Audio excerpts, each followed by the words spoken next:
Thank you very much, guys. Fairly clear-cut win. I think NaJin Shield coming out, got control of the game. They got Zed first pick. I really don't know if any team should be giving that up, especially not if your counter is Ahri. It didn't really work out. Probably, what do you think of that? I think, honestly, that Zed pick was almost a troll for the rest of the tournament.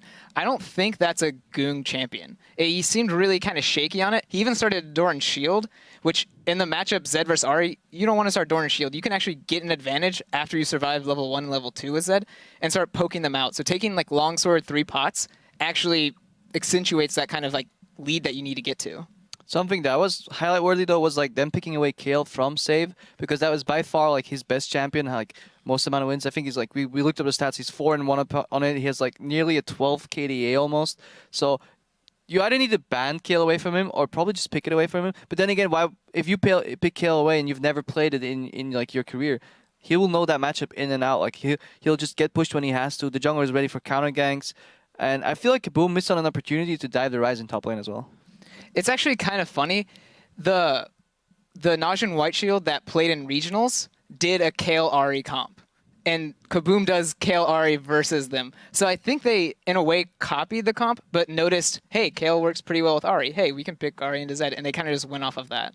I think the problem that I had that game was a miscommunication with KaBuM, in the sense that they really dipped their chip in top lane and put Elise trying to counter gank Kha'Zix nonstop. They had wards, and she just sat in lane waiting and waiting and waiting for Kha'Zix to come up.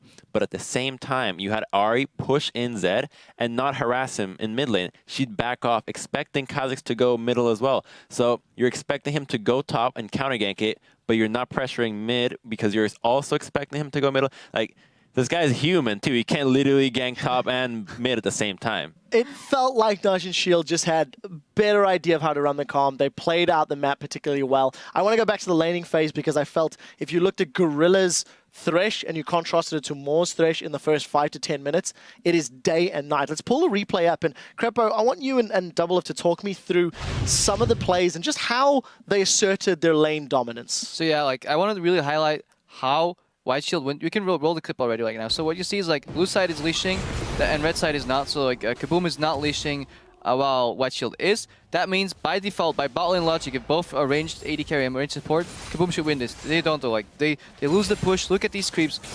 Q misses. Shield is too late. Foster's Bombs comes in, hits Janna, 2 autos. Bomb hits like 2 creeps or 3 creeps. Flay hits creeps and a champion as well. And you never want to play defensive with Janna. The biggest problem I see is they're using shield and they're just using it to absorb damage. That's so wrong. Double flay. Auto, phosphorus bomb. They're just pushed back. If Gorilla ignites here, that's flash blown, but they don't really care because we're flashing forward right now in time and this is the first blood. Yep, they never even got to use the shield's AD. This entire laning phase, they never got to use any attack damage from Janna's shield. And right here, it's just like really awful reaction time to that hook. He could have totally flashed it and actually won the trade, but in the end, they just gave up first blood. And the biggest highlight is in any bot lane, it's going to be a race to level 2. And if you're leashing, you should lose that race. What KaBuM should have done is either weakened the range creeps or landed better Lucian Qs with the AD bonus from the shield, initiated their trade, but they were the second one to react, and at the same time the Flays hit 2 creeps and a champion, the Phosphorus Bombs hit 3 creeps and a champion and 2 autos, and then they just rolled over and died. Final thoughts? I will say that if Shield continues to play Thresh Corki, which I would rate as like a 6 out of 10 lane when there's very easily available 8 or 9 out of 10 lanes, they're probably going to have a hard time bottom lane against Alliance and Cloud9. I don't think that's a bad lane at all. Really? I think their Skorky is terrible. I think it makes sense in the team comp, too. It doesn't scale. It's not a good lane. You should lose to every Lucian and every Triss lane. It's a good answer to a Lucian, in my opinion. It's the only early game like AD carry that can trade, like Corki Q as compared to Lucian Q. Those trades are pretty good. Short trades with Thresh Lucian. I think Lucian craps on Corki. It's not even a close matchup. You don't need scaling when you have Zed, Rise, and a Kha'Zix in your team. You just need a mid-game power But if your bottom lane's going to be super far behind, what's the point of picking that lane? Yeah. You will be. I guarantee you Sneaky and Tabs will cross that lane with Lucian. I'm going to jump in here and I'm going to talk to our stat guys and see if we can find the win-loss ratios. We haven't seen much Corki, but we'll see if we can pull out some numbers and maybe we can add some stats to this little difference that we're having on the analyst desk. Guys, we do have to take a short break, and when we come back, it's another chapter in the Korea versus China rivalry. The Samsung Blue faces OMG.